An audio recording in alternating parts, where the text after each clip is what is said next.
Well, hello, everybody, and welcome back to Pluribus Diaries. I'm Annie. I'm Jen. And we're here today to talk to you guys about episode 3 of season 1, which is entitled Grenade. Boom. Before we get into that, though, Jen and I wanted to reach out and thank you guys for listening. I mean, it's been a great response to the pod. We're getting all kinds of comments from you guys and discussions and all the stuff that we've been looking forward to for the show. So thank you to everyone who's listening, following us, rating, reviewing, all of those things. We really, really appreciate you guys. Thank you. But before we get into the actual episode, people kind of responded to some of our questions last time, Jen. They did. It was so nice. Yeah. And we got some really great answers. Regarding our question about the military timeline of when the pluribus virus, or whatever we call it, was distributed, Woodrow on Blue Sky said, listening to the pod now, love it. Thank you. For the timeline, when a military lab studies a thing, it doesn't mean the whole military knows about it. It's compartmented. When it breaks out, it becomes a threat the overall military must address, which is why pluribus had to speed up its efforts. And essentially, Jen, this is basically what you were kind of trying to explain to me. It was my hypothesis at the time, so it's good to hear it explained. Yeah, I need things written out and spoon-fed to me apparently. So, but well, no, we were unpacking a lot. We were unpacking a lot in that episode, so it was easy to lose our way a little bit along the way.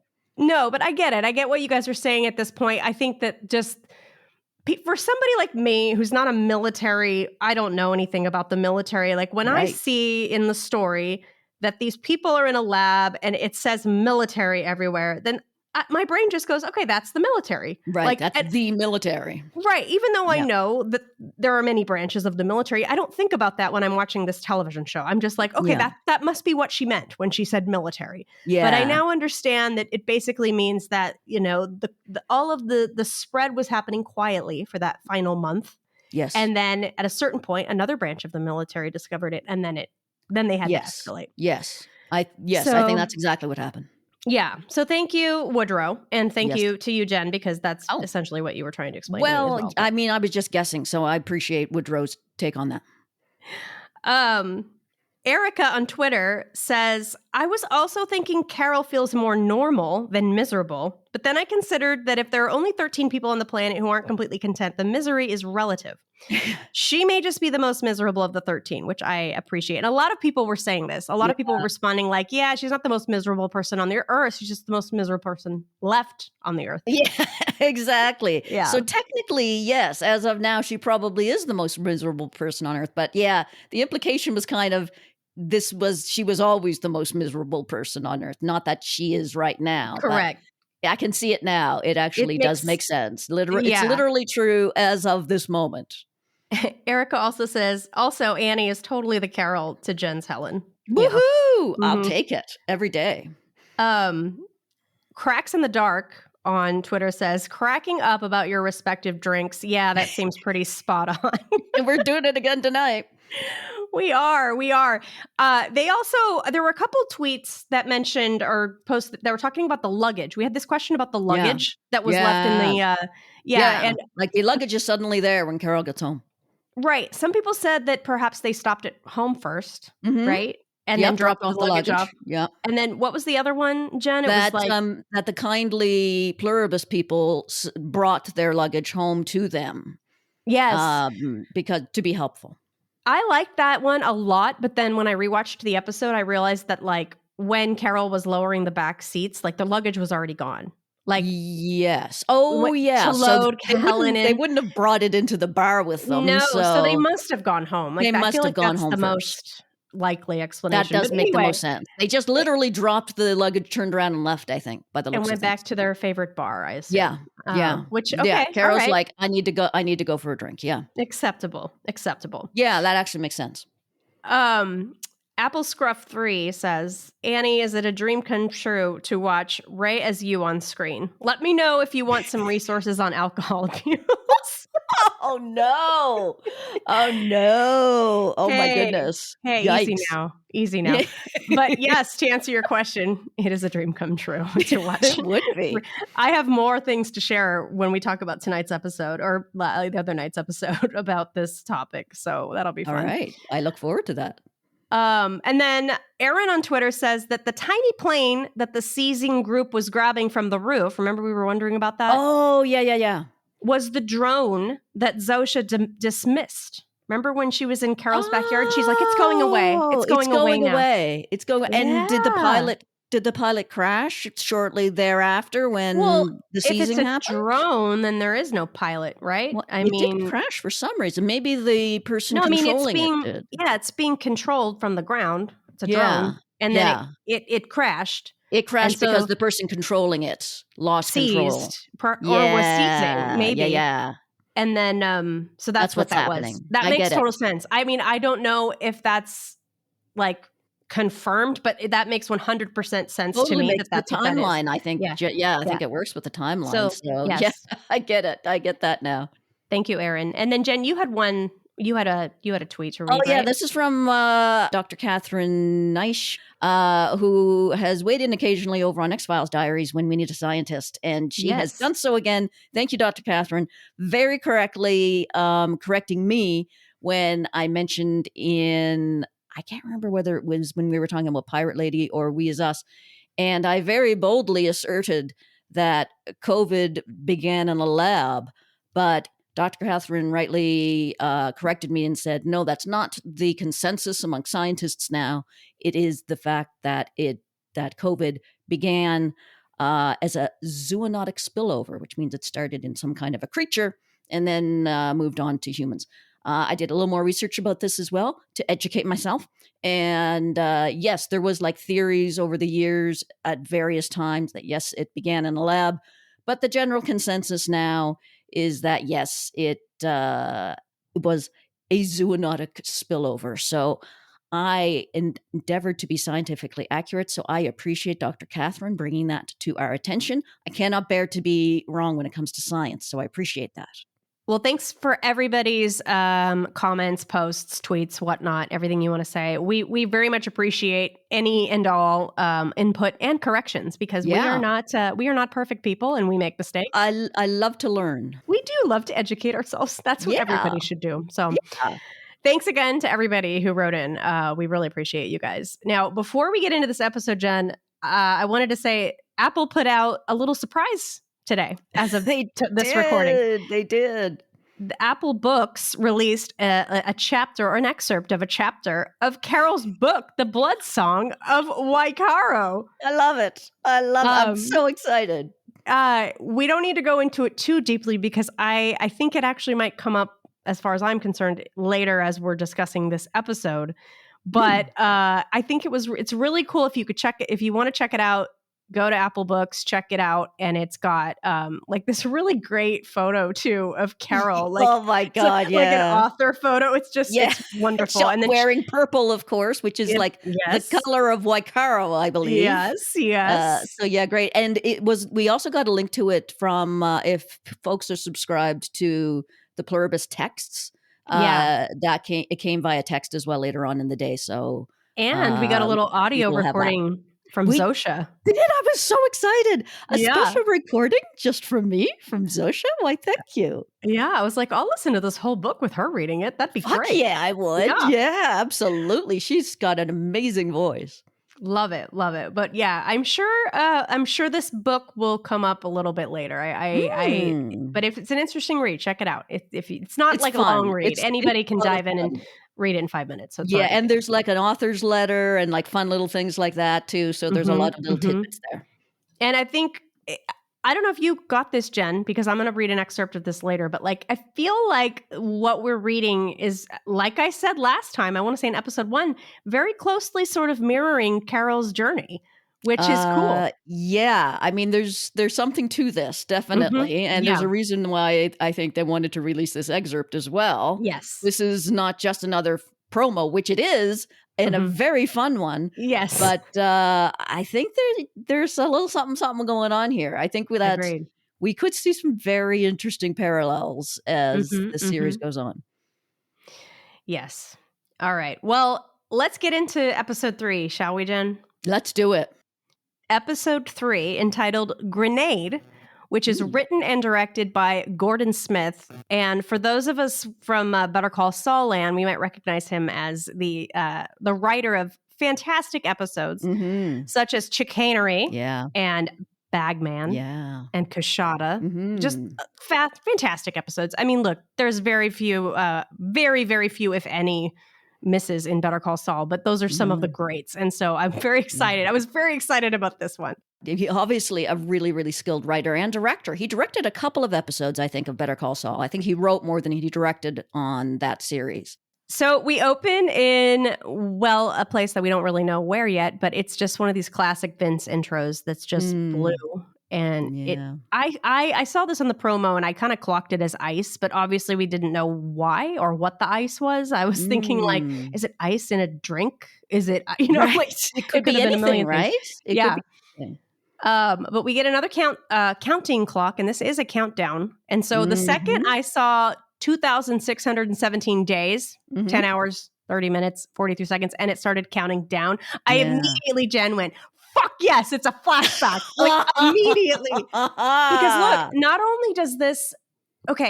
only is this exciting just because we love the idea of flashbacks, but this is basically starting a precedent that this is a thing we are going to get. Like, I hope for this whole series. Like, with Better Call Saul, for example, it took us well into like the second season, I think, before we actually got a flashback sort of episode. I forgot how long that took. It took a while. I could be remembering this incorrectly, but I'm pretty sure that it wasn't until season 2. But I was so excited to see it, and then even more excited to see that it was a Carol and Helen flashback. Hell yes.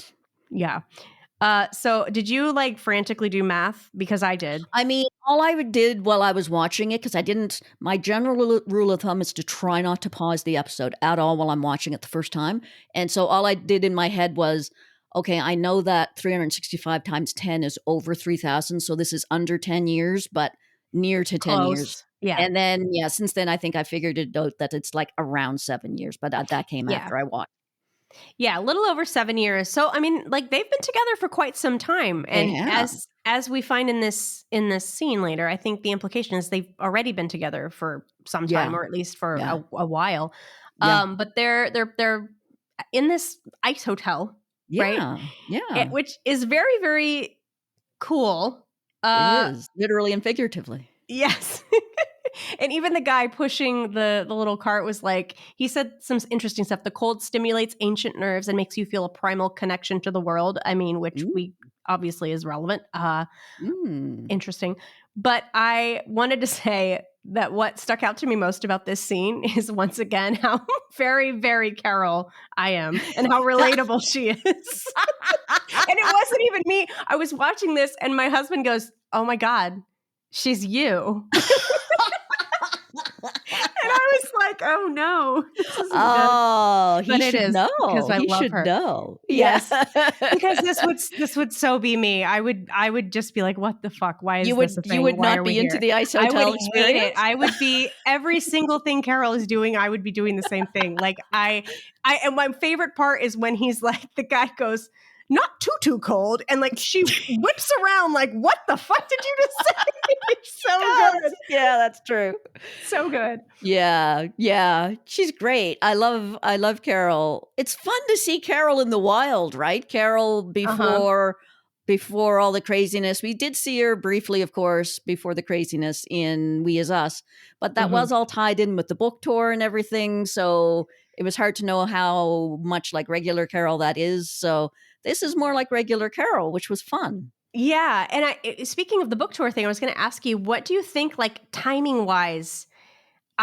Because she's talking about her book being a bestseller or whatever, and she's very concerned about it, and she seems a little nervous about it. I was wondering if maybe this was like the first Waikaro book. Yeah, that was what I assumed, because I figure by the time they got to book 2 and 3 and 4, that being a bestseller wasn't as much of a novelty. I think that if you're going to be a bestseller, you're a bestseller from the beginning. That's the way I took it. Right. So, but it's interesting because I think this is such a great scene. And again, I know Gordon Smith wrote this and he's amazing, but I mean, I'm going to assume that he has come from the school of Vince in creating these moments that are so again, economical. You get so much Mhm. information with so little dialogue. And I mean, we don't Yeah. need a lot to get exactly what's going on with these two. And Yeah. that while Carol is not nearly in the place where she is current day, Mm. right?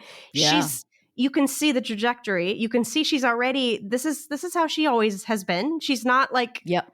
something hasn't happened in her life necessarily that has made her the way she is, at least at this point. Mm. She's this is her. This is who she is. And I love that Helen is very accepting of that and Absolutely. That I rolls with love it. that. I Yeah. love it. I love it when what is it that Helen says? Oh, come on, this is completely your bag. You love feeling bad. Yes. And I mean, Helen finds it hilarious. I think Carol finds that funny too. Mhm. And I think I mean, Helen gets Carol clearly. I mean, they were such a perfect match. It breaks my heart because Yeah. I gotta think that someone like Carol, it's not that easy to find someone that gets her Yeah. because on the surface she's kind of this, a little bit cynical, a little bit grouchy, but Helen sees past that and knows that there's more to her than that. And I'm guessing not everyone does. And this is also, it's not like Helen. It's not like Helen, Helen is simply tolerating her. yeah, She's no, it reminded me of the bit where Helen, or sorry, I can't talk tonight, where Carol says when they're at the bar in episode 1 that a book tour is to be endured, yeah. not celebrated or something like Yeah, that. yeah. That it made me think of this as like she celebrates Carol for who she is. Like she does not at any point in this genuinely think like Carol's being a downer. Like I think she is No. just kind of like, this is just Carol. I got to do what Yeah. I do and cheer her up. And it's interesting. Ray was doing the talk, a lot of panels, and she's doing a lot of interviews lately. And she said something, I didn't get the exact quote, but she said something about how Carol would not want Helen to become part of the hive as opposed to just dying, because Uh-huh. she doesn't want to be loved by the whole hive. She wants to be loved uniquely. And I really Right. love what she said, because it made me, and honestly, it made me think of Kim and Jimmy from Better Call Saul, Oh, because it's yeah. very similar. Like it's this person who, despite their flaws, just Mhm. their obvious flaws, despite maybe their little ticks or their whatever's going on with them, they're loved. And I mean, I think that's so great to see, Mhm. and Mhm. it doesn't have to be spelled out. It's just these wonderful performances and this great scene, and Yeah. it's just beautiful. Yeah. Love It it. is so beautiful. It's such a beautiful representation of a beautiful relationship, a nice, healthy relationship. And yeah, it feels very sincere and yeah, beautifully done. It was a great snapshot. Yeah, I had to bring this up too. This seems like a very, very important plot point and important to the relationship, that Carol briefly mentions the fact that they Mm. had her eggs frozen. Yeah, I had to go online a little bit to learn a little bit more about, like, so why do you freeze eggs exactly? And you may know more about this than I do, Annie, but from what I understand, it's a way of delaying childbirth, or a way of delaying getting pregnant until a later time for whatever reason, either Right. because you want to freeze your eggs while you're still young before you're ready to have kids or something like that. Is that your understanding as well, Annie? Yeah, and it makes me wonder how old they are supposed to be. Like, because we don't Mhm. really know. We don't get an age for Carol, even No. present day or past day.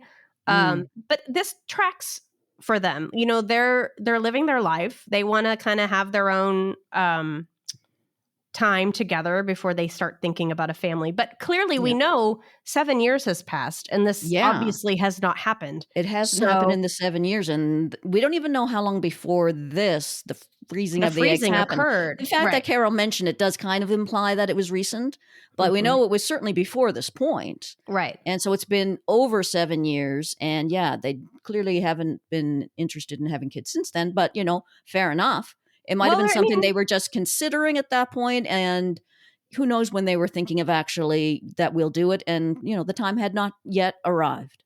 to be fair, I mean, we don't know if it's something they dropped because they weren't considering it, or maybe they couldn't. there could have been an issue. There could have been Yeah, problems. that's So true. They may have tried and been unsuccessful. there's many reasons why it didn't happen, but the Yeah. fact of the matter is it didn't happen. It And didn't. Yeah. it's But just obviously something they wanted at one point, right. but for whatever reason, it had not transpired. Correct. But, really, really cool detail. Very nice. Very cool. I missed it the first time, actually, and I'm glad I caught it on my second watch. Yeah. I mean, it was really kind of a throwaway line. It was kind of, and it was, fun. It was funny. It fit in with the scene. So unless you're paying attention, you might miss the little nugget of history there. So it is it's a tiny nugget, and it is kind of funny. It's funny as well, but it's just a hint of something sad that it feels like something planned that didn't come to pass for whatever reason. And so that just feels a bit sad. Yeah. So another little insight into Carol and Helen's life together that I just can't get enough of those crumbs. Keep them coming my way. Same. And I mean, it's not only is it sad, it's just like every single time there's any sort of tiny indication of hope for these two, it's just like a further stab because it's not going to be like, everything which I love. Is just not, give it all to me. Oh, no, right? The angst, right? We are such angst whores, and I love it because, I mean, this show, it's for the angst lovers, and we got a fair chunk of it in this episode. So finally, Helen does get Carol to sit down next to her, and she's, she's still complaining about the bed, which I would, and she's still complaining about fearing the ice toilet, which I also would. These are all thoughts that have crossed my mind. Yeah, that was sensible. I think that's just sensible. But she does finally shut the fuck up and let Helen kind of cover her up with the furs, and they just kind of are quiet, and they're looking up at the Aurora Borealis, right? I'm assuming. Aurora Borealis, otherwise known as the Northern Lights. Beautiful. And I had to point out that I didn't notice this until like my second or third watch. I don't even remember that when she finally says like, "Oh, it's turning purple," because the purple obviously symbolizes Waikaro.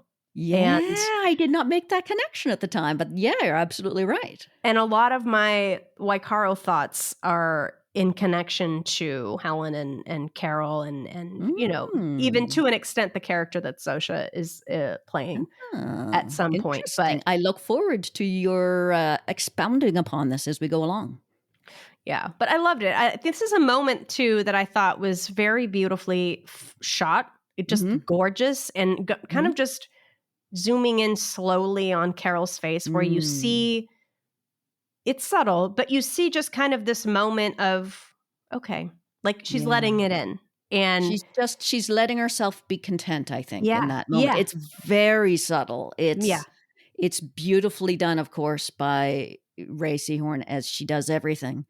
But it would have been so easy to overplay that. But God, it's just barely there, but it's there. Yeah, exactly. She just hits the right note. It's perfect. Perfect. And we have the intro. We're to the intro, and we were wondering if they would change it, but they didn't. It seemed the same to me. It was fine. Yeah. I've got the song in my head now all the time. Bum, ba-na-na-num. I've got it. I love it. It's there. We got it. So we basically pick up pretty close to where we left off, episode 2. Carol and Sosha are back on her own plane. As she has just rescued her from the possibility of future of sex slavery. Yes, indeed. And there was like a very tiny time skip there. Like I wasn't totally sure we were going to get that since we kind of felt a little bit like we left it on a cliffhanger with Carol standing in front of Air Force One. But once I thought about it, I thought, okay, it's not that hard to piece together what happened here. We don't necessarily need to see it. No, I didn't think that at all. I didn't think we were going to actually see any of that. I thought we might see a little more, but it was fine. Yeah, I mean, it's fine because I feel like bringing in the Diabate character in this episode would have not been the right call. Yeah, so, I mean, you're right. Seeing the rest of the episode, it was a very contained episode in terms of characters. So yeah, it makes sense. Yeah. This was really funny though. I laughed. We all laughed. Me and my husband and my daughter. We all laughed at these pilots that they were just going. Just the way they're talking like pilots, like, we're at the cruising altitude of a million feet. I don't know the feet. Yeah. Sorry. They might be part of the hive mind, but they're still talking like pilots. They are talking just like pilots. And I like too that like Carol's like, yeah, is this because the TGI Fridays gal? Yeah. Like, it's so funny. It's great. I loved it. I love every little detail. There's something about this episode. I just want to watch it a million times. Yeah, this is probably an example, one of the few examples of whether Carol admits it or not.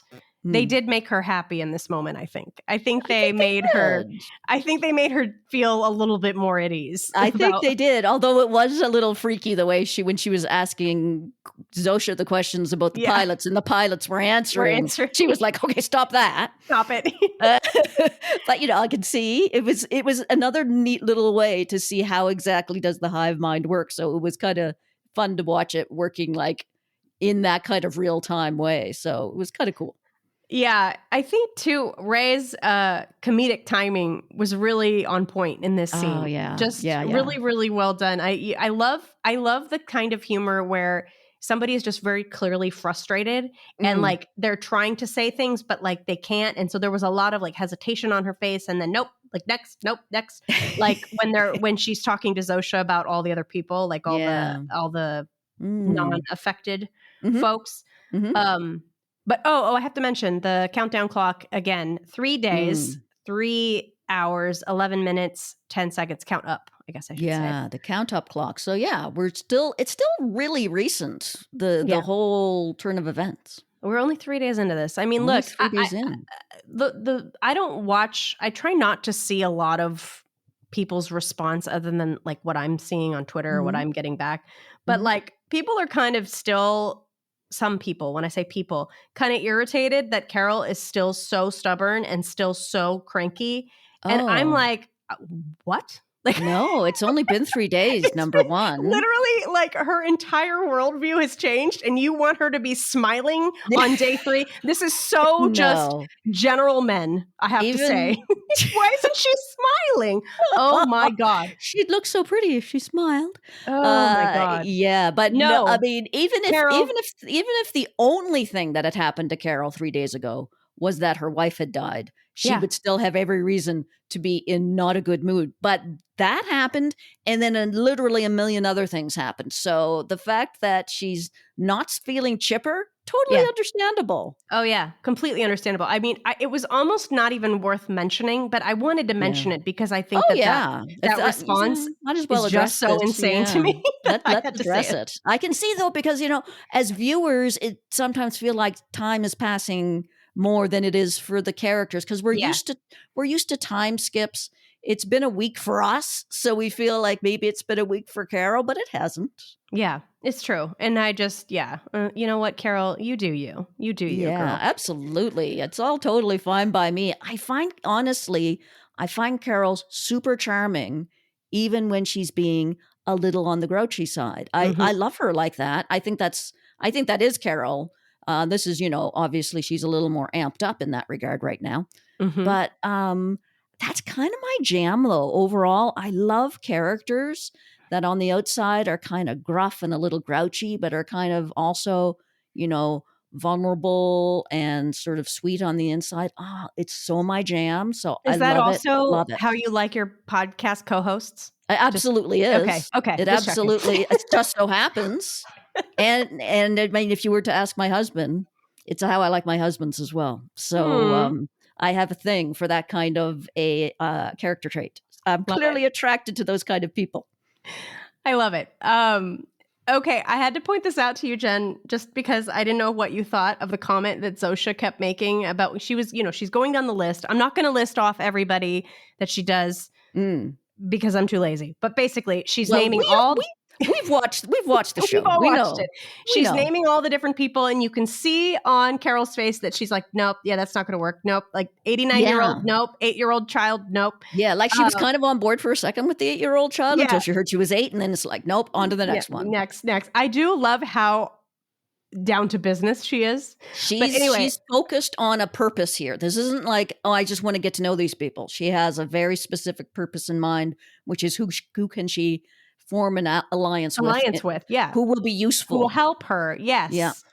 But I wanted to ask you, why do you think, because I have an answer and I think you're going to know my answer. Why do you think Zosha brought up twice that certain people liked cats?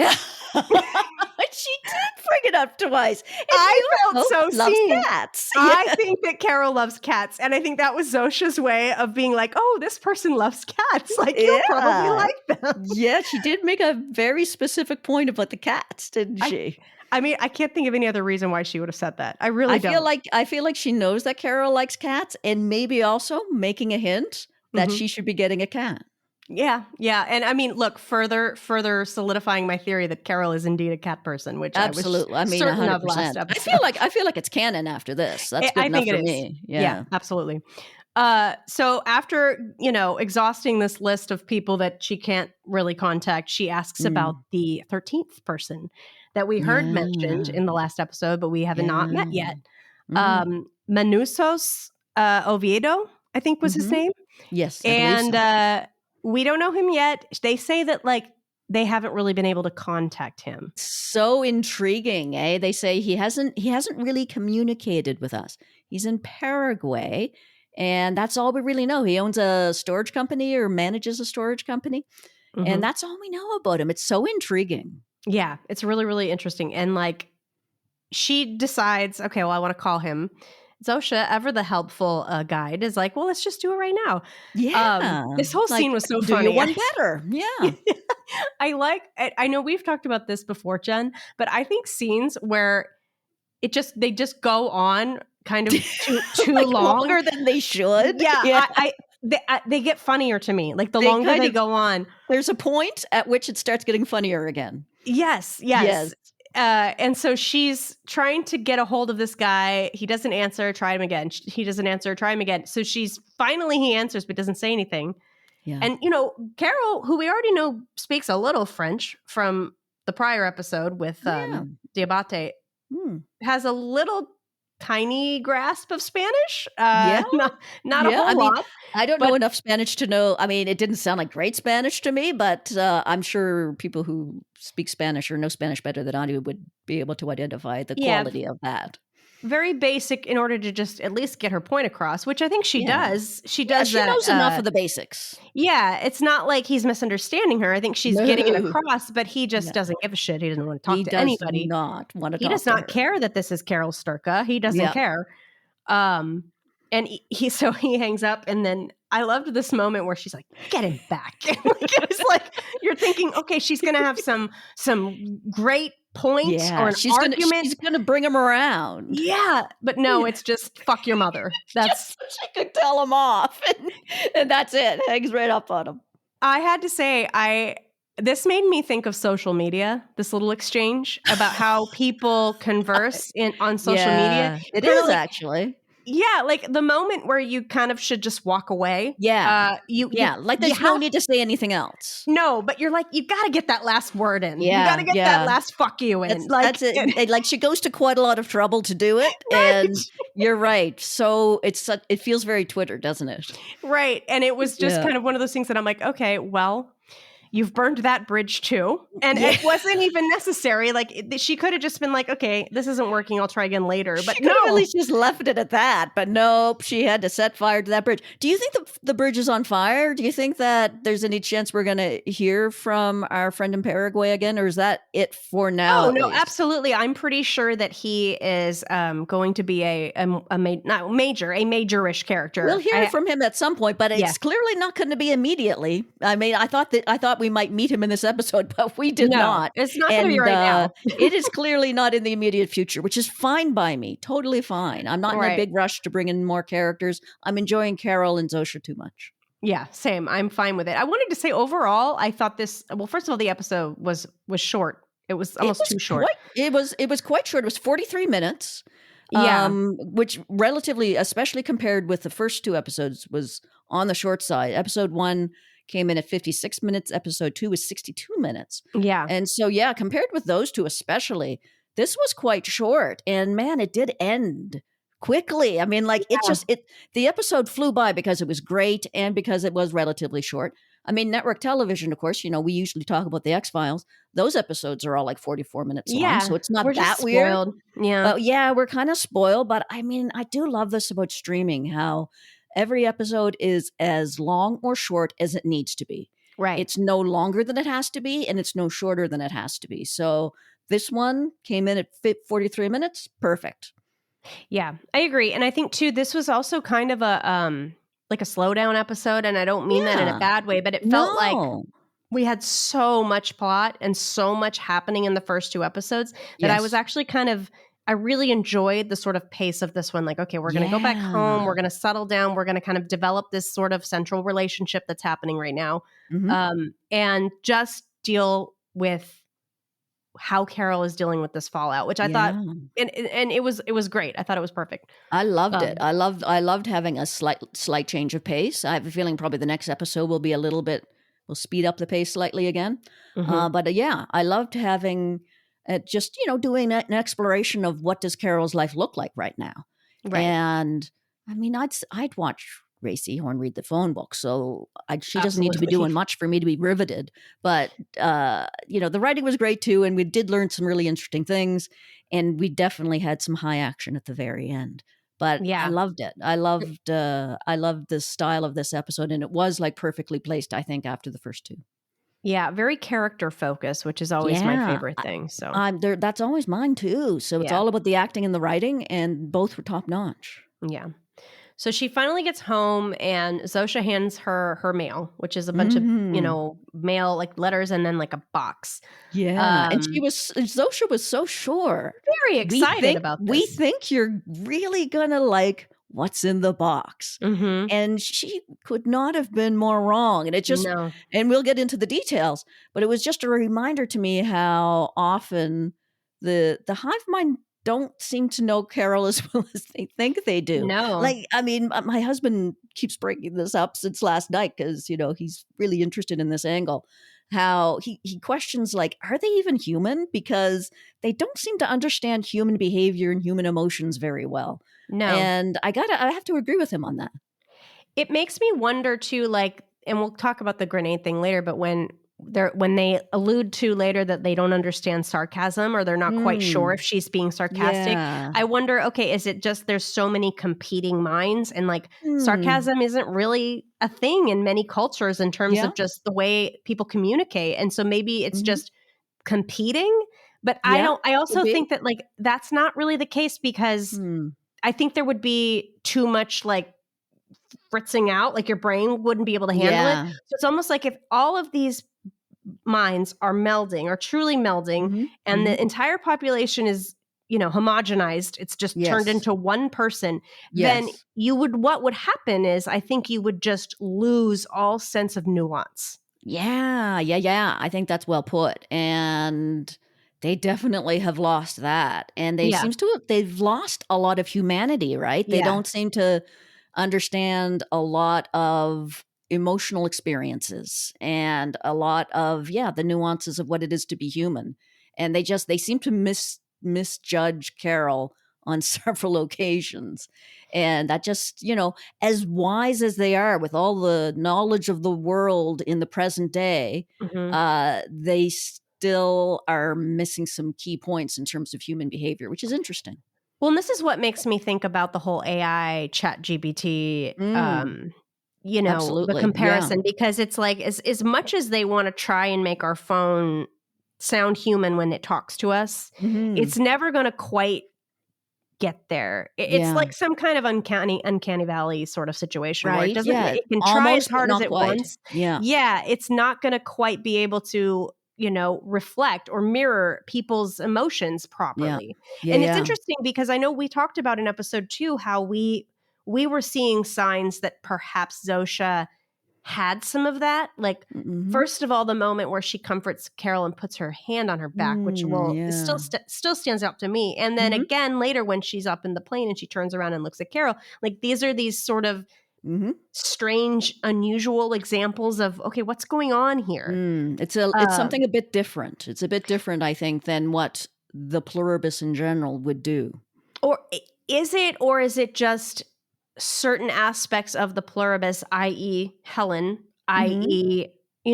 Carol's fans, her friends, her family, all of these people who know her actually do care about her and want her to be happy. But at the same time, like I said, they're all part of the hive now. And so these sort of specific motivating emotions, like what we want her to feel and how we care about her are kind of gone.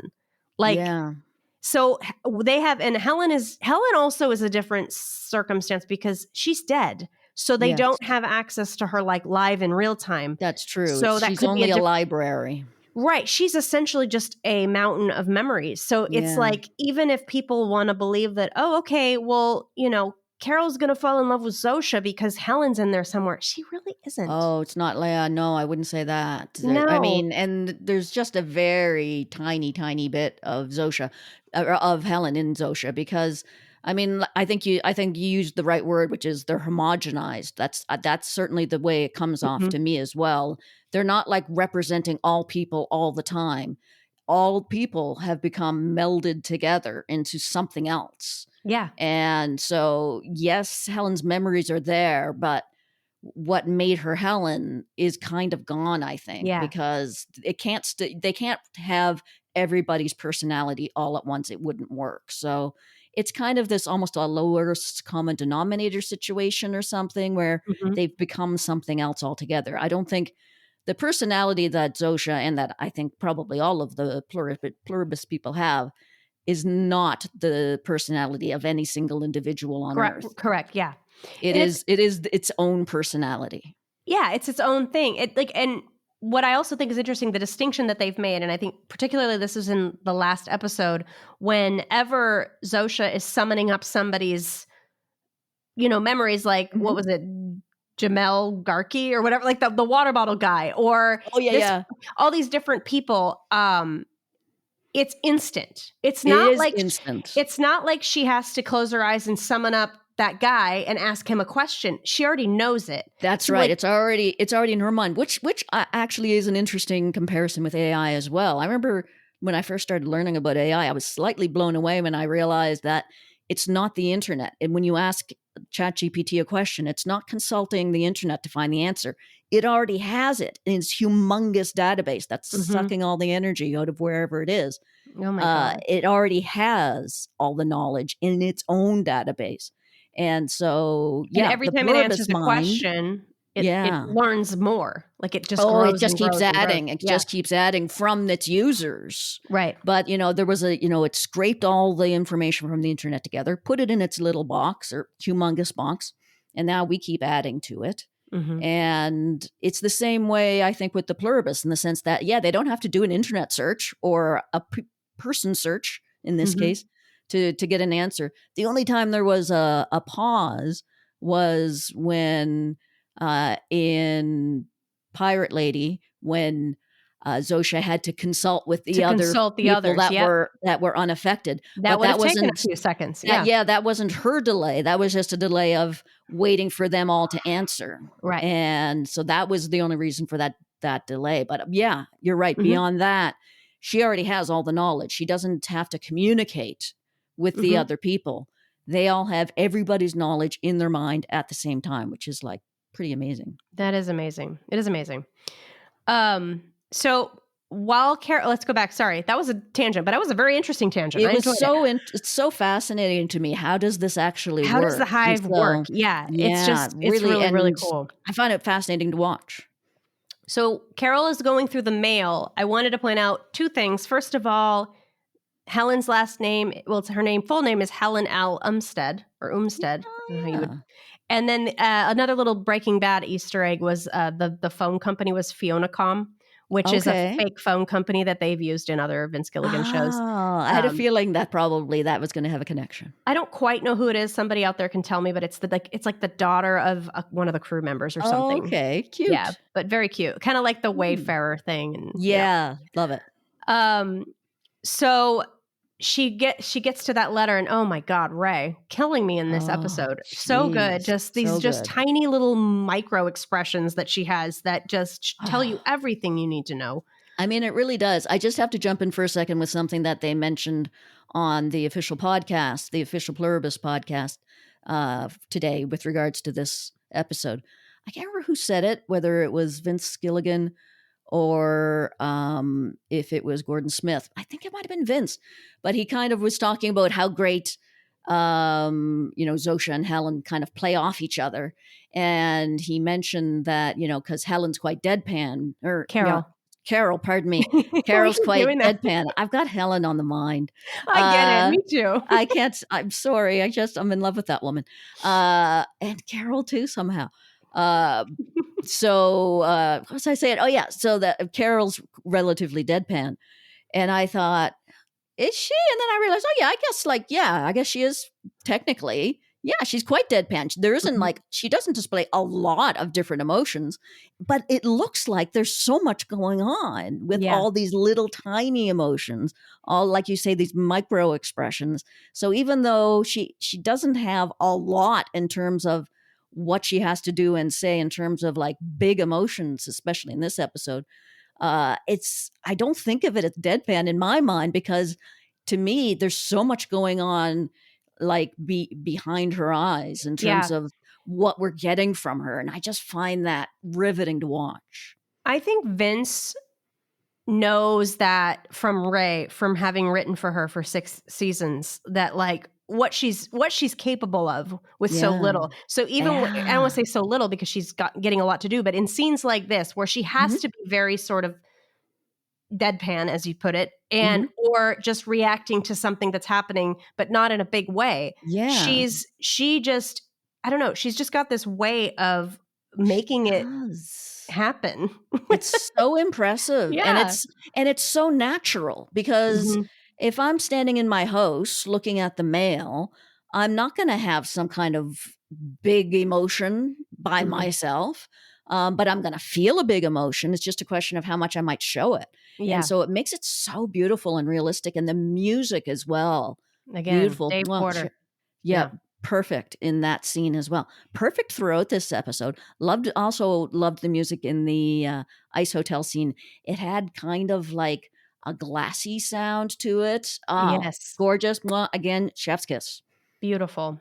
So in this box is this massage gun, this Theragun. Yeah, And it's like looks Carol good. instantly kind of clocks what it is. Like I think she She knows knows. what it is. And Yeah. I think I love how she always approaches the we, Mm-hmm. Mm-hmm. so aggressively. Like Yeah. I get it completely. It's kind of just like because she's always coming in hot because she's fucking mad. Like and I get it. Like why? How dare you? You're doing this thing that's Yeah. really pissing me off. And she's already kind of let Zosha know Mm-hmm. last episode that she is not a fan of her speaking for Carol. She didn't Yeah. Oh, ask her to it, stop, but yeah, but it was it, pretty clear. very clear, so clear that she killed 11 million people. Yeah, So that's pretty clear. again, to your point earlier, that it's like Zosha doesn't, or Pluribus, I should say, almost Mm-hmm. doesn't even know what is going to actually Yeah. make her happy. They Like the just fact, don't get it. yeah, like, All they seem to understand are her material needs. Like, what can right. we get you?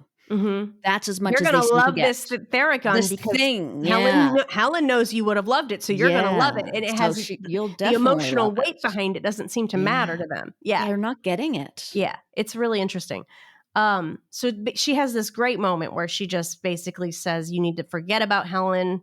Only I get to think Mm. about her. Only I get to remember her." It's Yeah. heartbreaking. Like, oh my Oh god. my, that really got me. That Hmm. line, only I get to remember her.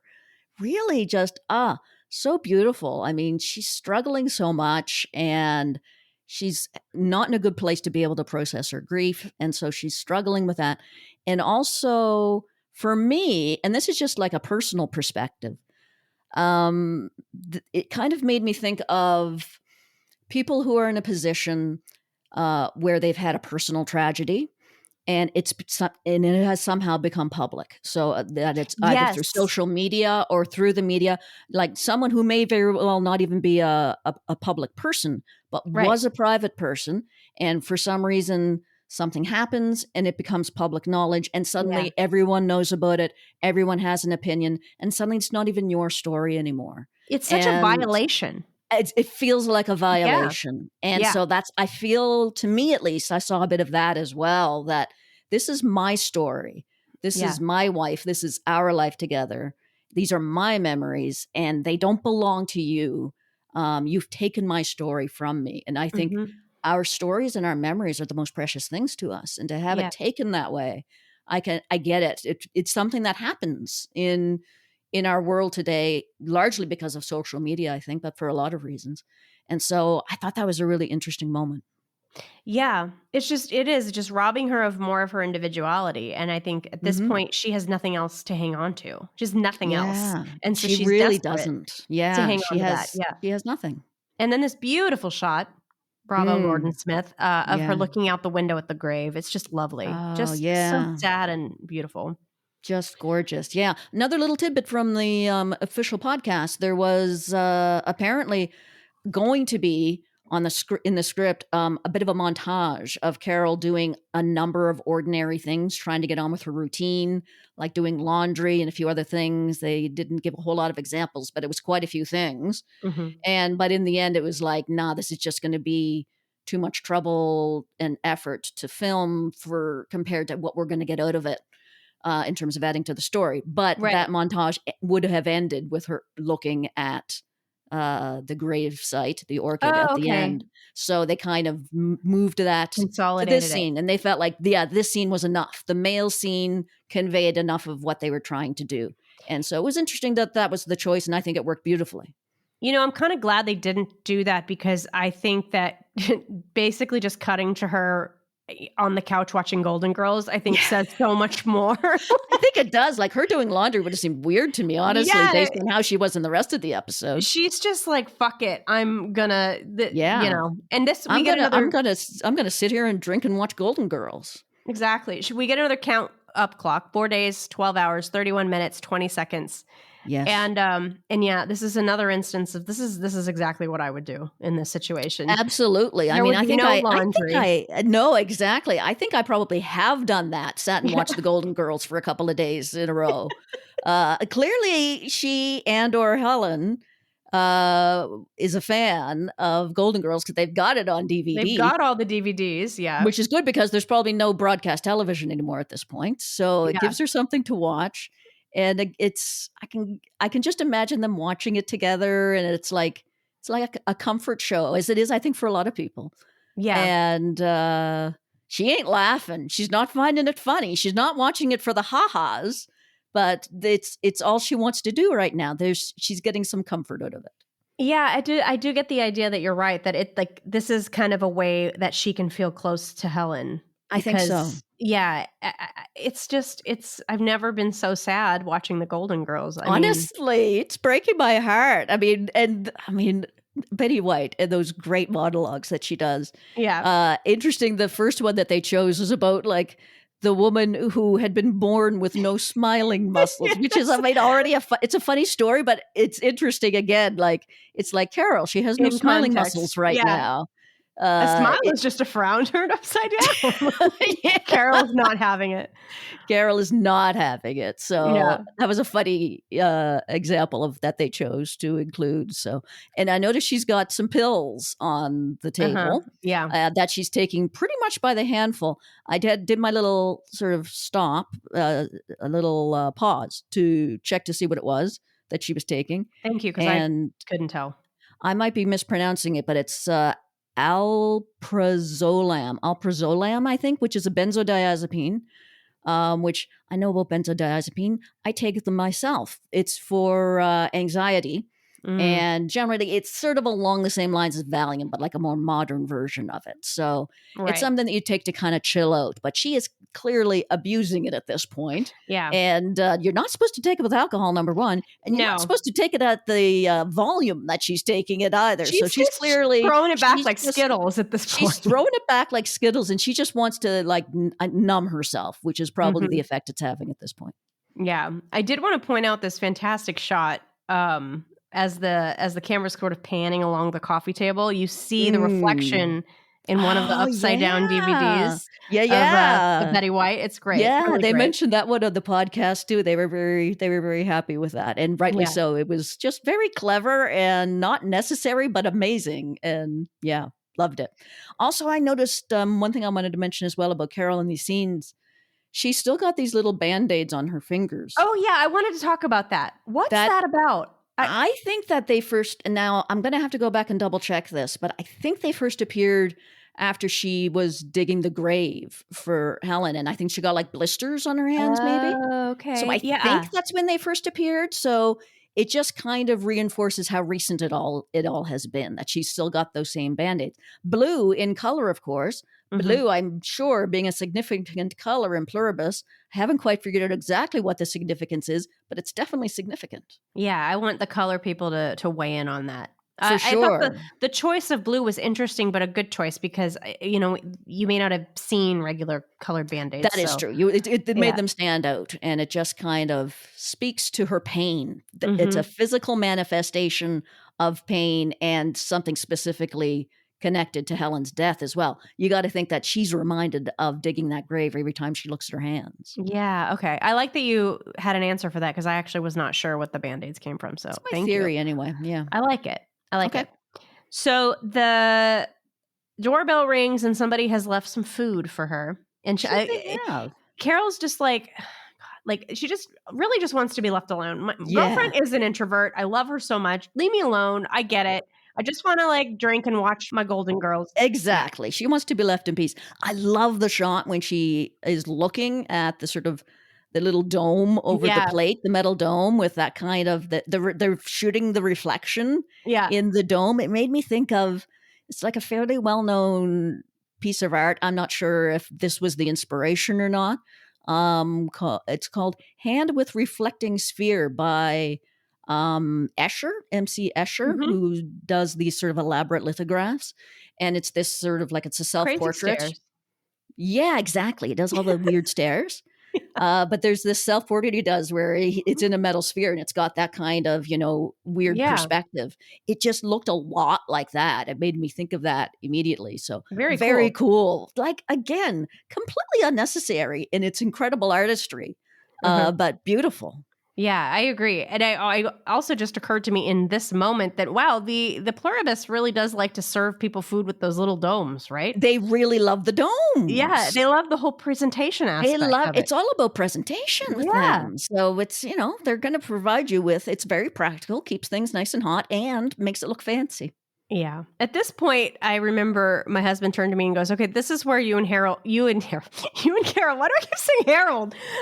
It's Helen. It's my ship name for Helen and Carol. Is your ship name Harold with a D or just Harold? No, I was just saying Harold, but I don't know why I'm saying that.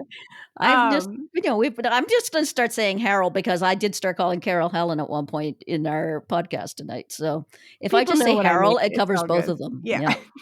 But he turned to me and he goes, okay, this is where you and Carol diverge a little bit. And I'm like, what do you mean? And he goes, you would eat the food. And I'm like, yeah, I would eat the shit out of that food. If they brought me like my favorite meal on a platter, I'd be like, all right, well, fuck you guys, but I'm going to eat this. Absolutely. I'm going to be mad about it, but I'm going to eat it. Of course I am. So she kind of lost me for a second there. I get the principle. I get where you're coming from, Carol, but damn, what a waste of deliciousness. By the way, do you now concur with me that the person on the phone, the operator, is Zosha?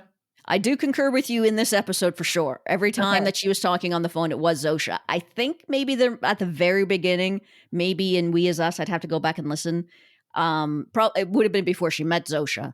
There was another operator at that point. Yes, like went before Zosha showed up, I think. When she was talking to somebody about the pirate lady, obviously it would have been somebody else. Exactly. So there was another operator, but certainly in this episode for sure, every time she talks on the phone, it's Zosha. Yeah, okay. Just wanted to clear out because I was like, am I having like voice blindness? I'm pretty sure that's who it is. Yeah, no, I was paying extra attention in this one. So yeah, definitely her. So Zosha's explaining that this meal was one that she loved in 2012, and the chef remembered her compliment. And so that's how she was able to remember this, which I think was very interesting. I love the way that, I mean, I got to give Zosha a shout out here that she managed to explain this to Carol in a way that didn't involve Helen. Yeah. And so it was the chefs that remembered and the cleaner that knew about the refrigerator. So she's trying. She's trying for now. Yeah. She is trying. In that moment, at least. In this moment, yeah. But I think that is interesting. And it's almost like, I feel like it's not manipulative in any way because I don't think that the Pluribus really is capable of that. But I think it is a way where she's kind of like, no, I gotcha. I didn't do what you said I would have. We're still going to make you happy come hell or high water. See, we're still doing what you want. It's a bit, it's a bit of a technicality, but we're still doing it. I did like how she went into the fridge after this phone call and was like proving them wrong. She's like, 3/4 of a carton, you fuckers. Shows what you know, fuckers. Her first win of the series. It kind of is. She never gets only win. Yeah. She never gets anything over those guys. So it's almost my favorite line in the whole episode. Shows what you know, fuckers. It's 3/4 of a carton. It's up there. I loved that part. Love it. Okay. Well, Carol wants to go shopping her damn self, and I'm with her. I get it. I mean, I would have eaten the food, but you still got to go to the store and get some more food, right? You do. So she goes to Sprouts. Do you have Sprouts up there in Canada? I didn't even know Sprouts was a real thing. So no, we don't. We don't have those. We don't have that in Canada. At least not in Alberta where I live. It is a real grocery store. I would classify it as a sort of high-end, hoity-toity kind of grocery store. Like a Trader Joe's kind of thing. No, I mean, I don't consider Trader Joe's. I've never been to a Trader Joe's either, so I don't know. We could sit here and discuss grocery stores. But, all right, we won't.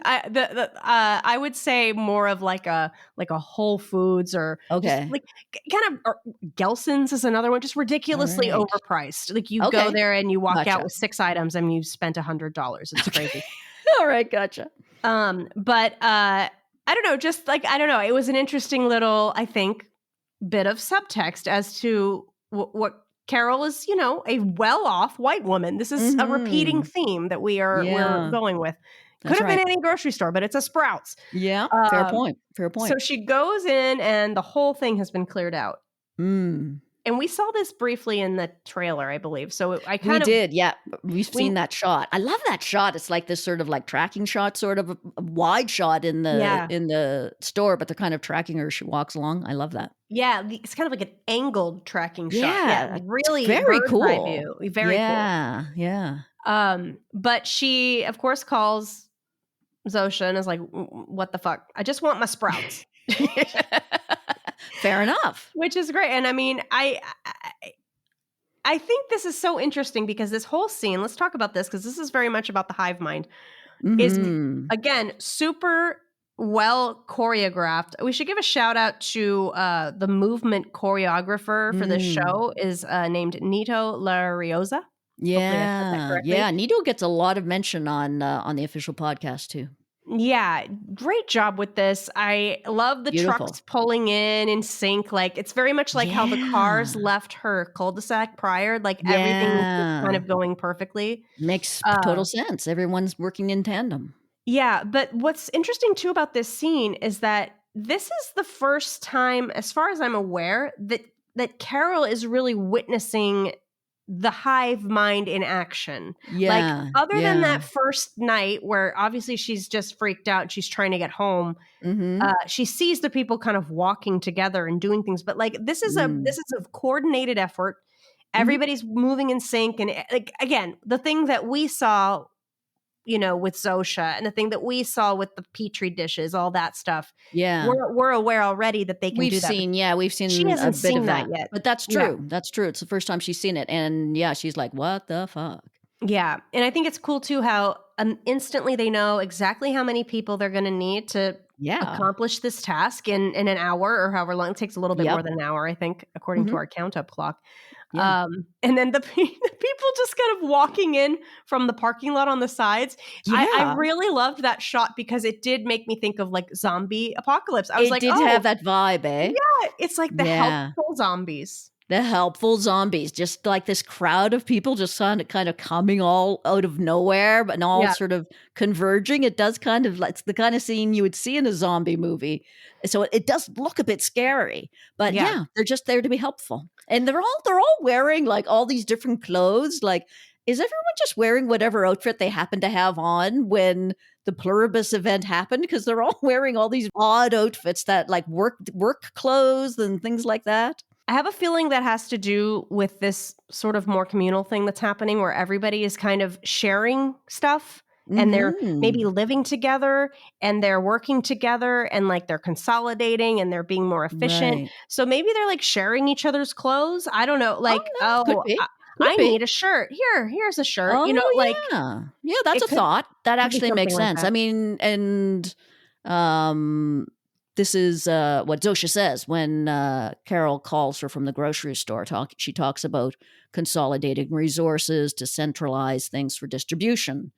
Anything helpful from stores or businesses or what used to be private homes, which I Right. find it's a little scary a bit when I hear that. I mean, Well, just this idea that, no one has any rights over anything. There's no freedom. It's like you don't get to choose whether they take your stuff or not. They just take your stuff and do whatever they want to with it. well, but I mean, according to Zosha and the Hive, they're all choosing it. Yeah, this is what in they want. theory. Yep, Yeah. in theory, this is what they've all they've all signed up for it, and they're happy to do it. Right. And it just demonstrates how powerful they are. They have complete control over all the resources in the world, and they're controlling it in a very organized, planned way. It's very interesting. I like that too. The implications of the line you just brought up, what used to be private homes, is that like I think now they're living together. Like what used to house 4 people, there's now 20 people living there. Yeah. Happily, Yeah, and that's that's right. what There'd be no need. Yeah, there'd be no need for these individual private homes right. anymore. No one's homeless. Like there's no one Mhm. on the streets. Like there's no one. Like this is what is happening now. Everything's being distributed. All the people are living in peace, and there's no Yeah. crime. And I mean, this comes up later when the whole electricity issue comes up. But Yeah. it But really it's got me interesting. thinking, like what they're doing. This was one of those things too that I put out. I put out on Twitter, and I got a lot of really great answers about what Mhm. they're doing all day, every day. Like all these Right. people, what are they actually doing? Yeah. And Are they a just lot of waiting around for something to do? I mean, a lot of people weighed in and said various things like, okay, they're farming, they're working in Mhm. hospitals, they're fixing roads. Somebody said million people conga lines, procreating, updating the virus. Obviously, they're trying to get the Yep. final 13 people, Yep. and Some people are working on that. generally working to make the world a better place. I imagine. Mhm. Mhm. Some people say even that they think they're working on a giant antenna the size of Africa Okay. that Yeah. would That. to Yeah. spread the signal to That's what we heard in episode 1. Yeah. yeah. Yeah. Yeah. Yep. Very interesting. Yeah. Yeah. That all sounds very plausible to me. Mhm. Because it's just like it's our world today. Everyone has jobs to do. Not all those jobs are going to be necessary, but a lot of them still are. So people are just working to make the world work. Yeah. Well, according to the count up clock, it takes them just a little over an hour to restock the entire grocery store. And I just Yeah. love this moment where, well, first of all, when they walk out, they're all talking to Carol as one, like they're Oh finishing the yeah. sentences. Yeah, each kind of Creepy. speaks a bit of the sentence, and each one finishes the other sentence essentially. I need to give a shout out to this. This is the most random fucking thing, but I'm wondering if anyone out there had this thought when they were Mhm. watching this. Okay. There's a moment in Mary Poppins. Okay. Did you ever see Mary Poppins? I've never seen Mary I Poppins. think you've said that before on an I X-Files know. episode, and I was like, And what the fuck, I Jen? How have you I'm not seen sorry. Mary Poppins? I But anyway, know. There are just there's this gaps in my life. there's a scene at the end where after all the chimney sweeps are all singing Step in Uh-huh. Time, and they're like leaving the house in a Right. very similar shot, and they're all kind of finishing each other's sentences Oh, as they're saying really? goodbye. And I have no idea if this was in any way inspired by that, but it made me think of that, and I am wondering if I am insane or if anyone else thought of that. So let me know. It sounds believable to me, for sure. Yeah, I just think I don't know. That just is where my brain went. Love it. So this was really funny too when Carol's just got her cart and she's just shopping and they're all on her own. I was like, this is my dream. I would Honestly, right? love to go to a grocery store when there's no one there. There's no one there. It's fully stocked. Everything is fresh. Yes, please. You've got Sade like piped through the music, you're just It is bopping taboo. It's Yeah. great. Yeah, I love it. And stuff. I love that there's a sign behind Carol when she gets the shopping cart that says, every meal is a choice. It's a choice. I saw that too. There's that Yeah. that sort of theme of choosing and autonomy and that sort of thing. So yeah, no accident there, I'm sure. Right. I also loved the conversation before, just just prior to the arrival of the grocery pod people, between Carol and Zosha. When Carol, it's a little bit of a little more insight into her character and the way she describes it, at least talking about being a very independent person. She doesn't want people waiting on her. I'm a very independent person. I always have been. I fend for myself. And I like that. I like hearing a little bit more about this is just the way Carol is. And so I thought that was I just enjoyed that little character tidbit. Yeah, I agree. And it makes me want to hear more about her even further back. Like I want to know Carol from a baby. Basically. Yeah, I'll take it. I'll take every What day of kind her of life, baby? please. What kind of baby was Carol? I can't wait to find out. Slightly cranky, perhaps? We'll find out. Yeah. So we're back to Golden Girls, and it looks like what kind of looks like a TV dinner. It made me wonder, is Helen the cook in this relationship? Maybe she is, and maybe that's why. I mean, that whole beautiful grocery store, and she's eating a TV dinner. It was like an interesting choice. Well, every meal is a choice, Jen. Every meal is a choice. And she is independent as fuck. She's going to use the goddamn microwave. That's what's happening. Damn it, she is. No one has to bring her a fancy meal. Yeah. So this is the moment where all the electricity goes out. And I feel Carol in this moment because that we all experienced that first night when we were watching first episode of Pluribus, and we all had that feeling, crapped out on us, and it was just very meta. I enjoyed that. It was a little bit unintentionally, but yeah. Kind of a spooky scene though. All the power going out, like, ooh, what the fuck? What's happening here? This seems a little sinister. So that was interesting. I liked the detail too when she goes out onto the balcony. You can see the bathroom windows where we saw her put the pillows. Yeah, they're still up there. They're still there. Yeah, really cool little detail. Yeah, very cool. They remember the little things. I appreciate it. Yeah. So we find out Zosha calls and she's very. This might have been my favorite little bit in the episode when the phone rang and on the caller ID it just says, "It's us, Carol." I noticed that too. It's us, Carol. I'm going to change your contact number or your name just to "It's us, Carol." So every time I hope you do. I'll do the same for you. There we go. I love that. I love it. But that made me laugh a lot. Yeah, that was just like little things like that are just such a funny little addition. And I mean, Vince Gilligan shows, and obviously Gordon Smith in this case, have such a deft way of just inserting little comedic moments that don't take you out of the scene. Not at all. But just add to it in some kind of an amazing way. And this was one of them. And Carol's thinking, well, who the fuck else would it be? Yeah. I can just like see the eyes rolling when she sees that. Like, are you fucking kidding me? Yeah. So Zosha's explaining to her why they're basically turning out all the lights or all the ones that are not needed. And she's like, why? You guys can see in the dark, which is a reasonable question to ask. Yeah, it is. I mean, the idea is, no, we don't need them because we're not doing anything. And then in a weird way, that just made me think, okay, so they're all sitting around in their communal houses. Yeah. Just sitting in the dark and staring at each other. Yeah. I mean, just because you don't need to go outside, it wasn't just the street lights that were off. It was all power. So they don't have lights in their home. They don't have air conditioning or heat or whatever.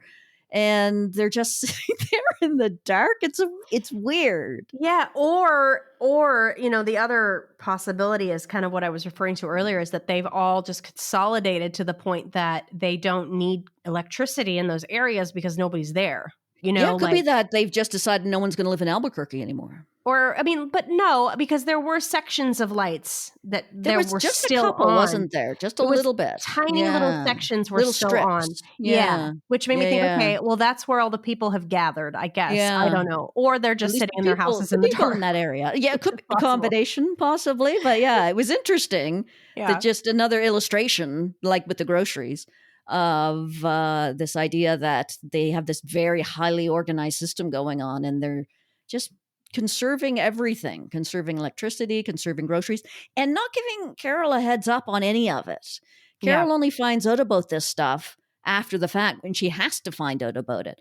Like, I feel like if I was Carol, I'd feel a lot better if I was being kept in the loop a little more. Like, just FYI, Carol, if you happen to notice that Albuquerque goes dark, this is why, because I understand that Carol's house wasn't meant to lose its power, and that's how she found out.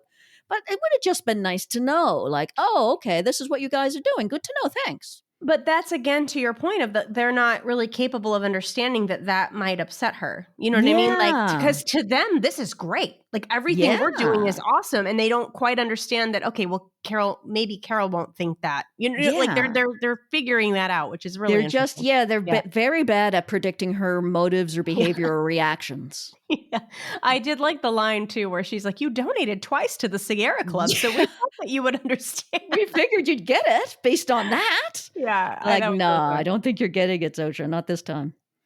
But like finally Carol does seem to kind of lose it in a way, but like she's not getting angry. She's just kind of expressing she's angry, but she's expressing her anger in kind of through sarcasm and through making Yeah. dark jokes Yeah. where she's like, I'm happy. There's nothing wrong with me that a fucking hand grenade wouldn't fix, which, is hilarious on its face. But when I love it. I was immediately then thinking of the title of the episode, and I'm like, Yeah. oh, okay, this is not over. This grenade line is going to continue. This is going to lead to something. So perfect topper for the greatest week in human history. Again, another reminder. She's just in the first week, and it's also one of those sort of interesting lines that obviously Carol's being extremely sarcastic, but of course Zosha really does believe this is the greatest week in human history. She pretty much says as much in Pirate Lady. So it's just it's interesting to think about the different ways that they're both thinking about that line. Yeah. And also the fact that we find out later that Zosha isn't quite understanding or it's so weird. I say Zosha. When I say Zosha, I mean everyone. Yeah. But to us, it's via the character of Zosha. When I see Zosha, I'm thinking of Zosha. I know she represents everybody, but right. She's the one I know. So exactly. Yeah. She's the one we see on screen. So when Carol mentions the grenade, the way she mentioned it, I mean, obviously we watching get the joke, but like I instantly was like, oh, as soon as I saw Zosha's car pulling up, I was like, oh, she's bringing her a fucking grenade. Like, I don't know. I knew that was what was happening. Yeah. And sure enough, she's got a hand grenade. And Carol is just, I'm okay. I'm going to ask you, Jen, what you think, because I feel like Carol obviously doesn't believe that this is a real hand grenade and doesn't for the remainder of the episode until it actually blows up. Yes. But should she? I was wondering if should she have been a little like maybe just in case? Yeah, I was wondering if this was a bad move on her part or if she was justified in believing that, well, these happy people would never bring a hand grenade into my house, which I mean is completely understandable. Yeah, yeah. I think it was probably these happy people would never bring a hand grenade into her house. And also, as she is throughout this episode, she's probably a little drunk and maybe not thinking as clearly as she might have on other occasions. You kind of get the vibe that maybe Helen was the cautious one in that relationship. Yeah. And so Carol, when left to her own devices, maybe makes poor judgments. And this might be an example of not having thought that all the way through. I didn't find it like out of character or a plot mistake or anything. No. But it did give me pause because I was like, I think anyone in that position might be a little skeptical of what these people are capable of just when it comes to just their absolute earnestness. You know what I mean? I think that I would have been a lot more careful. Yeah. Just like if I see a grenade, no matter what I think, I'm going to be a little careful of it, but I'm going to put it down to the booze. But and all the drugs as well. Yeah, and it does speak to the final scene, which we'll get to later, but where, she's just kind of figuring all this out, where we can kind of from the outside, we can kind of more suspect and deduce what is going on here. Like they have to meet her whim, no matter how ridiculous or possibly dangerous. Yeah. But she doesn't quite understand that yet. So I mean, I'll give her a pass. But it's clear when she's like, come on in. Why don't you bring in the hand grenade? Like, I think it's very clear that she does not think it's real. No, and I don't think she does. Obviously, I don't think Zosha is in any position to correct her or to clarify that she knows it's real because she doesn't have any reason to think that. No, I don't think it occurs to Zosha to do that because it doesn't click with her that Carol doesn't think it's real. So there's no need to clarify. Yeah. So this next scene, I love it. How Carol's like, just come on in, drink with me. Like she's like, let's not get drunk. I have to give a shout out to my husband because literally he said, so wait, when Zosha drinks, does everyone get drunk? And then literally Carol said that like right after he said that, which was like, perfect. Yeah, well done. But I did think that was funny, a funny question. You know, when you throw one back, I does would, a yeah, 6-year-old in Sri it's Lanka start slurring I his words? I It's have so wondered funny. similar things actually, like, how did they feel each other's sort of physical sensations? So this did kind of answer that question, which was good. Well, because people were wondering as well, like, we got to go there. When Diabate's like having sex with one of his ladies, like, does that mean he's having sex with everyone? Well, this is Uh, it. It's exactly it. yeah, but like, do they experience that in the moment? Like, it's just interesting. Like, and Vince actually made a comment in an interview lately that I thought was very funny. They were asking him that question, which is just, oh God, I don't even know what to expect from Vince when he's asked that question. But he said, I thought about that. And I'm like, the more I thought about it, I'm like, then suddenly you're having sex with Vladimir Putin. And that's not good. And I'm like, okay, so we know where Vince stands on this issue. But Yeah, it's yeah. really, I apologize if I butchered that quote. It was definitely a paraphrasing, but the That's headline fine. is that Vince does not want to have sex with Vladimir Putin, which I don't think I need to tell people. So, I get that. yeah. So I love the idea too that she just wants to get drunk. She didn't really care if Yeah. Sosha's there. I think there is something to speak to the loneliness. I think the idea of there being a person there to Yeah. drink with, she does like that. But Yeah. I like that Zosha, her new tactic is now, you know what? She's a drunk. She's probably going to love all these fun facts about alcohol. Like, that's her. Again, this is her idea of conversation. Yeah, I love that. It was just so funny. And now she's spitting all these facts. Yeah. Very Carol, earnestly, very earnestly. yeah, I mean, and it's funny because there are points, like we say, in Zosha's and Carolina Vidra's so good in her performance where you can almost see that, like, even maybe just the exposure to Carol, as we've alluded to before, is kind of making her feel a little bit more human. I think it's okay Yeah. that she's kind of riding the line from here and there. Like, she can't talk like a robot. She can't, it is a really difficult role. I mean, they've said this on the podcast. This seems like a very challenging role to very play. challenging. And that was, she kind of reiterated that on the official podcast today, that it was just an ongoing conversation about exactly how to play things. And she really enjoyed the conversation and kind of working it out. And I think they've really struck a great note in terms of how to play her, because she doesn't seem like a normal human, but nor does she seem like a robot. She's an interesting character. Yeah, it was like really cool. I mean, and this is kind of, we're headed into now like the crux of this episode, the heart of this episode. The grenade heart. Yeah, I mean, Carol flat out asks her, like, how long is it going to take you to turn me into one of your worker bees? And she's like, oh, I don't know, could be weeks or months, or like she's giving a very vague answer because the answer is, I don't know. Yeah. And when you don't know, you're going to just say all of these possibilities. Waffle a bit. Yeah. Yeah. And I mean, rather than sort of taking that as I would, as kind of a hopeful thing, like, oh, okay, maybe there is no way. Like, maybe they're not going to figure it out. Carol, I do like what she says. That's quite the range for someone who knows everything that there is to know, which again makes me think of ChatGPT.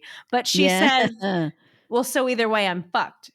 And again, Zosha brings up the biological imperative. It's like, it's there. It's almost like the same sort of biological imperative that animals have to procreate. It's just like, we are here to spread this. Like, and we will get you sooner or later, one day or another.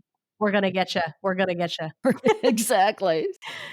But Carol's having trouble understanding, obviously, as we all are.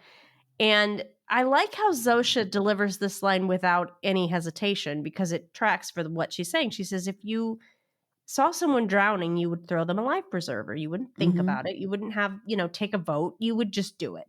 And I mean, this does sit in for Carol. Like, it sinks in. Like, she takes it in, like, oh, so you think I'm drowning? Yeah. And Zosha says, you just don't know it. And I thought that was a really, really good exchange. Yeah. Interesting. Great line. Couple of great lines there too. Really sums it up in terms of where they stand. And Zosha doesn't think this sounds remotely troubling or offensive to tell someone that they're drowning. No. And the thing is, in that moment, because I think that moment that Carol stands up and She looks a little rough. She looks a little drunk. Mm-hmm. Is she maybe drowning a tiny bit? Like, for Oh just a yeah. moment there, it's like, yeah, I can kind of see where you're coming from, Zosha. Like, obviously, I don't want Carol to become a pod person, but Zosha's not wrong that Carol is drowning a tiny bit. Yeah. And I mean, if making you happy though is becoming the pod person, that's the real question is Yeah. this is not necessarily the answer, but I can Yeah. see how Carol might get there. I don't know. I just keep wondering where this show is going to go. Like, Honestly, where's it going to take us? it's a really interesting conversation too about this sort of fundamental sort of contradiction, sort of where they'll do anything for Carol except for the one thing that Carol wants, which is Right. just to be left alone and And left left to her out own of devices. the hive mind. And I think she articulates it well, where she says, oh, you say that you want to make me happy. You talk all about your life is your own and agency. I guess I have agency until I don't. And I'm kind of glad that she spells out Yeah. that kind of contradiction, because the writers are facing it head on. It's Mhm. not like an oversight on their part or something. They acknowledge, yeah, this is weird and doesn't really make sense, but it just is what it is, because that's how they see it. Like, yes, we want to make you happy, and in this instance, we know better. We know Yeah. better than you do about what will make you happy. Yeah, it's almost like they're saying she doesn't need she's not going to care about agency once she becomes one Yeah, of them. Like, oh, exactly. or like even when what's his name? Taffler, the president guy, was saying like, your Right. life is your own, you have agency, all these, he's saying Yeah. all of these things to her, which we all kind of chalked up to just mindless prattle, but like they Mm. genuinely believe that. Like Yeah. they think that, hey, when you're with us, you are with us and you are happy to be here. Yeah. Yeah. And there's no So, question about that in our mind. And yes, you think otherwise, but you're just wrong. And we know that. yeah. And you're going to thank us. This is interesting too, though, because she does, and the alcohol again has some part in this, but she actually does now ask the drug dealer about their heroin. Yeah. Indeed. She does the thing that merely an episode ago we thought she would never do, which is basically ask them what it feels like, and Yeah. not in a way where she's earnestly asking them. She's basically doing it in kind of a sarcastic, like it starts sarcastic, like it's all these things that like people talk about, like, oh, people experience this fake thing and this thing that's not real and this thing that's not real, and then as she's naming all these mythical locations and experiences, a real one pops up. Yeah. And I think it's so telling in that moment that we don't even really need Zosha's commentary here to get the point across. I'm glad Zosha says what she said about, I'm about to get into why, but like Carol gets there on her own. Like, and it's such a beautiful bookend to this episode that she comes to, in that moment, realize that, wow, like I actually did have this genuine happiness that I am now making fun of you about. And I kind of let it pass me by, or like, like I said before, we didn't really see Carol necessarily taking any of that happiness for granted. I don't think so, but I think that it is an illustration, like you say, that she has had happiness. She has had that sense of contentment. I kind of wonder how many of those things that she lists of all these wonderful experiences are experiences that she had with Helen. Like I was thinking probably not, until she got to the part about walking on the most flawless beach in Croatia. Yeah. And I thought, okay, that's not like a stereotypical thing to say Croatia. I agree that that's where they became real. That's yeah, where I feel like that could have been the point, maybe, where it started to get real. And maybe she didn't even realize she was starting to use real examples from her life. And it just, like, my heart when, she gets to the part about, the Arctic Circle. It's just like, oh, just so real and just devastating. And I love the way that Carol initially responds when, when Zosha says, in a hotel made of ice under a pile of furs, my immediate reaction is, oh my God, Carol is so going to flip because this is Helen again. But for just a second or two after Zosha says that, Carol doesn't look angry immediately.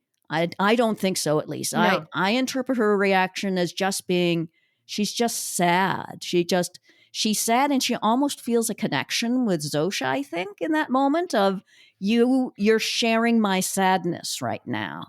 Before Carol's kind of like, wait a second, I'm supposed to get mad about this. And she gets mad about the Helen angle again.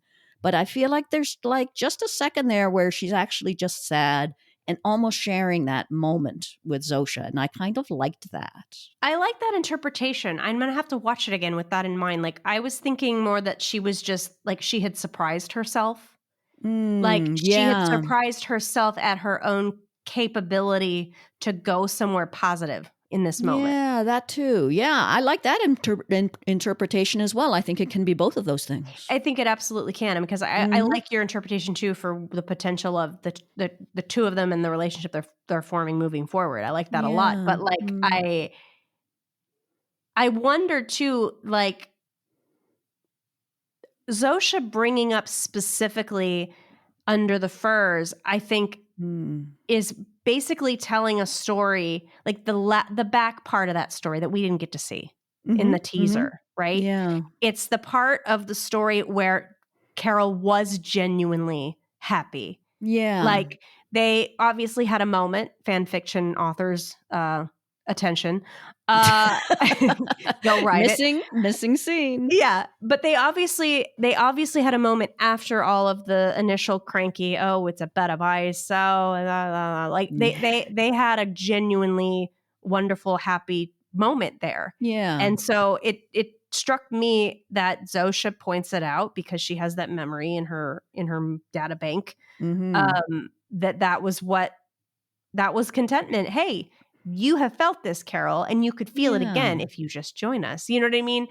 And I think that the moment that you're talking about, that moment of hesitation, which could be, both of our interpretations, whatever, I think that is immediately replaced by anger because Carol is then seeing through it. Like, is this genuine emotion you're expressing to me, or is this just more quote unquote manipulation? Like, that you're just trying to get me to join you. You're a bunch of mind fuckers. Yeah. I like that. I like that reaction. And yeah, it is kind of like she's like snapping out of it for a second. Like, oh, you're just manipulating me. And I saw it that way the first time I watched it. And then the second time, because I really want there to be like an actual connection between Carol and Zosha. I kind of wonder when Carol says, you're a bunch of mind fuckers, she's feeling confused. But I feel like maybe the confusion is coming from within herself, not necessarily externally from Zosha, but maybe that Carol herself is feeling confused that, wait a second, for a second there, I was feeling something that you were causing in me, and it wasn't just anger, and it wasn't just annoyance, and that made me feel confused. And wait a second, I'm supposed to hate you guys, and now I do feel confused, but maybe it's my own mix of emotions causing that confusion rather than Zosha manipulating her. But just that's might be a little bit of a, I'm not sure how accurate that might be, but that's the way I want to look at it, at least. Well, but I also think that in that moment, Zosha did make her happy. I think maybe she did, like, or if not in the moment, reminded her that happiness was possible. Yeah, it was very beautiful. And and you know what? This is actually probably a good time to bring up the book, the Blood Song of Wakaro, excerpt. Yeah, I'm going to read what the part that I really liked, and I think this was not exactly the part that Zosha read in the text, but it's very close after it. Okay. Ready? You're going to get a dramatic reading from me after all, Jen. Let's hear it. Let's hear the dramatic reading. Her cascading emotions coalesced into a single crystalline feeling, one she hadn't allowed herself these many months, one she thought she had learned to live without. Finally, her heart filled with hope. And I think that was like, in that moment, I think that's what happened. Like, I really think that's what happened in that moment. Perfect. For her. That's a perfect representation, I think, of what could have happened there. Yeah. So I love that. Love it. part of the book that I thought was really cute, and I liked I think it. I really need to. I'd only had a quick scan of that excerpt, but I think I need to read it a bit more carefully. And will there be clues about perhaps a bit of an emotional journey to come? Who knows? But it'll be fun to wonder. I hope there's some more. Like, I hope they continue to release chapters because I would love love looking that. for the parallels. It's really fun. Yeah, I think it's really cool. And I mean, Apple just using everything at its disposal. It's got Apple Books. Let's download a book. Fun. And I was glad to finally get a proper look at the cover of Bloodsong of Waikaro. So I've just, because we had kind of glimpses of it in the book reading scene at the beginning of We Is Us, but I was glad to finally get a proper look at it. So I'm just a fan. I'm just a fan of the whole Waikaro trilogy, such as it is, the 4-book Waikaro trilogy. So that's fun.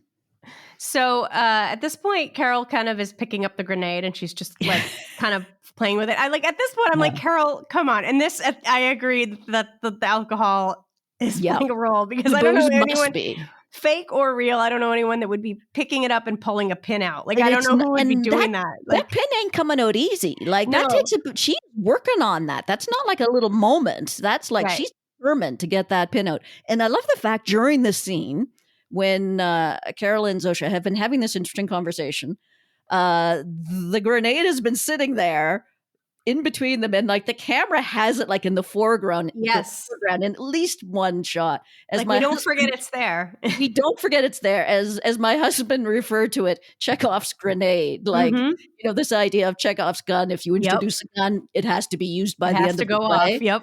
But in this case, we didn't have to wait long for Chekhov's grenade to go off. Oh my gosh. So this is great. And I loved this. It's almost like they broke the fourth wall, but I don't know, because Carol's looking at the camera when she says, like, you would give me a real hand grenade. And then, I mean, she's looking at Zosha, but the way it's shot very straight on, eh? Yeah. I think it's a really funny, good shot. And then the way, I don't know, like, artillery or what, but like something pops off and like flies. Okay. I did a brief study on this evening. Okay, good. I didn't want to wind up on any watch lists by investigating exactly how grenades work. So I hope I made it clear when I asked the question of an AI assistant that this was from a TV show. I know, I'm sorry. From a TV show that I watched. So I'm not looking to use a grenade. But so what happens is, apparently, you take the pin out. I understood that about grenades. I figured, I always thought you just take the pin out and throw it. And apparently older grenades, yes, that's how they work. But modern grenades, you can take the pin out, and then there's another bit that's called, has a couple of different names. On the official podcast, they refer to it as the spoon, which is one of the names that you can give to this part. And I guess the way it works is, as you're holding the grenade, you're holding that part down. And then as soon as you throw the grenade, it really does go flying off. It's kind of held in place, spring-loaded. And so all that Carol had to do was to move her hand slightly, and boing, off it would go. And at that point, you've got like about 3 seconds and the grenade goes off. Yeah, I was going to say there's like a very short delay, I would imagine, but it would have to be enough to throw it. Yes, so just enough. 3 seconds. That sounds about right. And I think it's very funny how Zosha just goes, Carol, may I? Carol, if we may. Carol, if we may. Yeah. If we may. I love it. Like, even in this incredible moment of crisis, it's still like, polite, and it's still polite and wanting permission. They always need to have her permission about everything except making her one of them. And perfect well, moment. And this is one of those parts where I feel like, because this is a question for me too, is the biological imperative more powerful than the imperative to make Carol happy? Like, which one is more imperative? Because it seems in this moment they made the decision that keeping her alive was more important than keeping her happy. Like, that's the decision that they made, even though they aren't capable of making decisions, apparently. That's the decision the hive mind made in that moment. And then later we find out that, like, that's not necessarily the decision that they would make. When not in a moment of panic, they would choose to give her the grenade, to give her the atom bomb. Like they would choose that. And so I just find that fascinating that in this moment, the biological imperative kind of took over. Like, she well, threw to the save her grenade life to at save her least. life. That's what I'm saying. To save her life. That was what kept her from. But again, it was, if we may, they still needed her to agree, which of course she readily did. Well, I don't know if she did. That's my point. I don't know if Carol agreed. I think she kind of took it as ready. She sort of took the agreement as understood, I think. It reminds me of the moment in the Aladdin, the Disney movie, when the genie has to go save Aladdin. You're going to hate the fact that I haven't seen Aladdin. You haven't seen that either. I'm not surprised. No. But Aladdin is under the water and he's gagged and bound and he needs to make a wish to save his life, but he can't do anything because he's drowning. And the genie's like, you can't cheat. You got to ask me. You got to ask me. And he just kind of like goes like that. And Genie's like, okay, that's good enough. Like it felt like that moment. Like there was kind of like, good enough. Yeah. It was implied consent, I suppose. It was an implied consent situation. Please and then save my life. It's also an interesting it's a biological imperative to survive as well. Yeah. So obviously Zosha does have that to a certain extent. Yeah. Because she was saving herself as well as Carol, but seemed more concerned about saving Carol as well. That is true. I wanted to point out this shot was awesome when Carol comes out and sees all the wreckage. Like the camera work was really sort of frenetic and so cool. They did talk briefly about this on the official podcast as well. Cool. And they talked about some technical stuff that I didn't fully understand. Plus I was driving in rush hour traffic at the time and didn't totally take it all in. But it was something to do with, they did something to the lens of the camera to make it more shaky. That was bottom line of what I took from that. So very, very cool shot. I love the way it starts out. It just looks like a regular camera shot, very smooth from behind the truck. But then as it comes out from behind the truck and follows in towards Carol, frenetic and like visceral. I love it. Yeah, really good. Really cool sound effects, music. Everything is so interesting in that scene. Yeah. And Zosha's injured and Carol does seem very concerned. Like she's trying to help her and she's like, it's okay. Help is already on the way. Kind of smiles creepily. Of course it is. Of course it is. I mean, poor Carol. She's got another near dead woman to deal with for like the second time in like 4 days. Yeah. Oh, well, poor Carol. She's always having to save people. I know. Okay. So here we are at the hospital. And I think that's so funny that the surgeon that did surgery on... I guess, he's at least very involved in it. The DHL guy, delivery guy. No, it definitely struck me as like, this must be the doctor because he's the one who comes out to tell her. He's definitely a doctor, yeah. Yeah, or he's acting like the doctor. This individual is behaving like a doctor today. But it's so funny. I thought it was funny how the first thing he said to her was, your quick thinking saved the day. And I wanted to be like, what quick thinking is he referring to? I guess he's talking about like, trying to stop the bleeding or something. Yeah, I guess so. Yeah, I mean, Carol's obvious. I mean, I think Carol's thinking, I certainly was. I mean, Carol's thinking is what caused the day in the first place. So exactly. I don't think you can't really give her a lot of kudos here, but bless him, he's trying to help. Well, and like you said, I'm sure Carol's thinking that as well. So yeah, I think it's cold comfort at that point. Yeah. And then this is where we find out basically that they're going to do whatever. They're going to give her anything she asks. She asks for another grenade. They're giving it to her. She asks for a bazooka with one of those rocket things. It's hers. She wants to have a tank. Go with God. I loved the addition because we saw this in the trailer, this little bit, but I did like the addition of the atom bomb because it really took it to a place that it hadn't been at with those other three things. Definitely at a much bigger place. Yeah. And I thought this actor, and I don't have his name, I really want to give him a shout out because I thought he did so great with this small scene. Yeah, his name is Robert Bailey Jr., and he's credited as playing DHL guy. He was so good. And I loved like the little kind of hesitations, like, do you want an atom bomb? Yeah. He played it beautifully, didn't he? At every stage. Just hilarious. Really good, really good. I was going to ask you this, okay? Because he asks her, Well, first of all, he says, "Why would you want one?" And I love her response, "To blow shit up." Like, Yeah. that was my other Yeah. favorite line in the For thing. kids? Yeah. Who cares? I want it. Yeah, Um, exactly. Yeah, to blow shit up, yeah. What else would you do with it? he says that they would, but that they wouldn't necessarily feel good about it. What do you think Mm. about that line? Because it's like they're actively doing something that's against their, biological Yeah. imperative, uh, to make themselves feel not happy, to make Mhm. her feel happy. And I feel like this is the first time Yeah. we've seen an example of that, like, I think so so. I mean, overtly. it reminded me a little bit of the conversation at the lunch in Pirate Lady when The animals, right? yeah, Yeah, Mr. yeah. Diabate says, if I caught animals myself, would you have to prepare them for me? Mhm. And Zosha's like, well, yeah, I guess so if we had to. I kind of there's a bit of a hint of there of we wouldn't be happy, but we would do it. Yeah, And I that's true. kind of think that it's like that, but on again a much bigger scale. We're not talking about like fish here. We're talking about like you could be blowing up entire cities. Yeah. Obviously, it goes against. They seem to have a principle of not hurting creatures. Mhm. And so this obviously goes strongly against that, but that's less important than keeping Carol happy. Yeah, I guess that's my question is why is that less important? Like, that's Yeah, it's kind of like the way I kind of see it from what I understand at this point at least. The top priority is getting Carol into the hive mind. That's number 1 and because why? that's the biological imperative. But okay.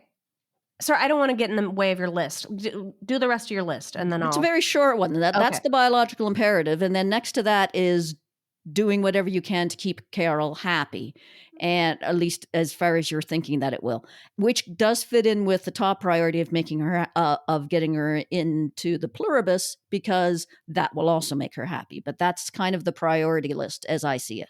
But to me okay, and tell me how you weigh in. Basically, that's the end of the episode, by the way, so we can just kinda That's the end of the TV episode, but not right, the end of the podcast not the episode. end of ours We because we we have still have things to more interesting chat things about. to hash out here. Good lord. Okay, but this is what I wanted to ask. Yeah. Why is that their top priority? Because it seems like obviously they're up to something else. We don't know what they're up to. They're Mm. rebuilding the world for all we know and making it Yeah. amazing, or they're doing something. Who But why knows? why is it so important to get Carol and these other 11 people on board? They're not doing anything that is interfering with what Mhm. they're doing. They're not getting Mhm. in the way. They're not actively Yeah. trying to stop them from performing their imperative or whatever. So Yep. what is it that's so important about getting all these people on board? It's like it's the idea of the completion. Like it's like if they don't have all of it, it's not Mm. completed. And then Yeah. but I don't know why. I mean, I'm sure we will find out, but Yeah, I think it's a great question, and, Sandy and I were talking about this last night, actually. Um, I mean, I think the only real explanation we've been given is just this very vague, it's a biological imperative, yeah. like we have no choice. It's that and also the idea that they do want to make Carol happy and they believe this is what will make her happy whether she realizes it or not. Mhm. This will make her the most happy. But you're right, though, that there does seem like this incredible drive to complete the project. They just can't bear to have a few loose ends Yeah. hanging around. Why is that? Why is Why is that that? so important? I mean, on the face of it, what they're telling us is that they have this biological imperative, but is that true? Are they reliable narrators in this sense? Can we rely on them? Can we trust them? Can we believe them when Mhm. they're telling us this? Is there some other reason that we don't know about? Is there something slightly more sinister going on that we don't know Yeah. about? Who knows? Well, I mean, and even from the quote unquote aliens, like, are we just being Mhm. turned into mindless drones so they can Yeah. come and take over the planet? Like, there's all these Mhm. implications here that we're not aware. And like, in order to do that, there can't be these pesky, Yeah. outliers out here. Yes, that the Eh, aliens have somehow determined that this won't work if there's even a single person that's not in line, because yeah, that one person can cause a lot of trouble. So for their benefit, everyone's gotta be out of commission, basically. yeah. Well, I mean, look, I think that to me, what we're supposed to kind of get from this final conversation, you could agree with me, tell me if you agree with me or not, but like, Carol has this look on her face that's kind of like, maybe like, oh, like maybe I can use this information. Maybe I can somehow figure out a way to like turn it around on them. Like, oh, okay, Yeah. I'm going to ask you to help me fix this. Help me reverse this. Help me find the cure. Help me Yeah. and then can they say no? She's got an idea. She's She's got some sort of definitely idea. Yeah, there's a little light bulb moment at the very end, for right? sure. But again, it's Ray Seahorn. She plays it very subtly, but but it's there for Yep. sure. She's got an idea, and it's great. I love the fact that that's where they ended the episode that way, because it gives us a sense as viewers, a sense of like intrigue. Oh, what's she thinking? And also hope, because in a show like this, it's very there's a pervasive sense of hopelessness throughout these first couple of episodes, in this sort of dystopian world. So as viewers, we need something to hold on to keep us going, to keep us wanting to keep watching. And there is that little glimmer, I think, at the end of this episode that Carol's got an idea. What is it? And what will it do? So I love it. I love the way they ended it on, again, a very subtle note, but it's there. And I was so sad when the credits started rolling. Yeah, I was like, no, it can't be over already. Yeah, exactly. Yeah, I can't wait for the next episode. Yeah. Well, Jen, I mean, look, we hit about 2 hours, but we did it. We did it. We had, there's just no There's matter just how too long much. no matter how long the episode is, there's still a lot to say. But again, it's like in terms of like the literal length of the episode, it was not as long as the first two, but there were so many interesting things going on in this episode in terms of character, and some philosophical questions that we hashed out a bit. It's there was still a lot of meat to it, and it made it really fun to discuss. And it's just one of those shows that it does, I remember hearing before it came out, in some of the publicity, Ray and Vince were talking about it's going to get people talking and things like that. It really does. It really does like bring up some really interesting questions. And I can't wait to see how they're answered as we go. I mean, plot wise, I really want to see how the plot unfolds, but I'm also really interested to see how these questions unfold. So I can't wait to see more. Well, or if they even do answer them. I mean, if the purpose is just to get people to talk about them, you know what I mean? I'm not one of these people that I'm sitting here waiting for all the answers. I mean, I want to know more. I want to know. We'll be waiting a while, I think, for that. Yeah, I want to know enough to keep me engaged, but I'm getting that already. What I really love about these episodes so far is that I feel like all three of these have been very distinctively different in kind of tone and style, which I love. I love. There has been, nice variety. Yeah, I can't even decide which one is my favorite. Like, honestly, I think I still am partial to the first one. I think that's probably my favorite, but I want to say this is a close second. It's hard for me to choose because there's things that I love about all three episodes, but there's something about this one that I'm finding so compelling. Yeah. And like, I've watched it sort of 2.5 times so far, just because that's what time would allow me. But I'm going to watch it again and again. And I feel more, I'm enjoying rewatching this one even more than I did the first two. So there's something about it that I'm finding particularly compelling. So I'm really loving it. Really loving to see how it's going to fit in to the entire season as we move forward.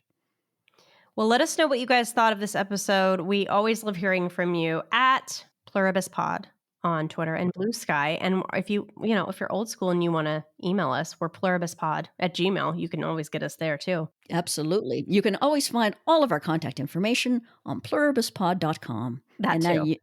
That's you've obviously found us somehow to listen to us, but all of the links to all of the apps are there. If you want to recommend us to your friends, you can always just shoot them that website, or share wherever you're listening to it, whether it's Spotify or on our website, or Apple Podcast, and make sure you hit that follow or subscribe or whatever it is that button is that in your particular app. And we would love an enthusiastic review if you'd like to provide that to us, because that helps to get us noticed by other podcast listeners and spreads the pluribus word. Yes, exactly. So please do all that. Thanks you guys for listening, and we will be back with you next week for more Pluribus Diaries. Bye.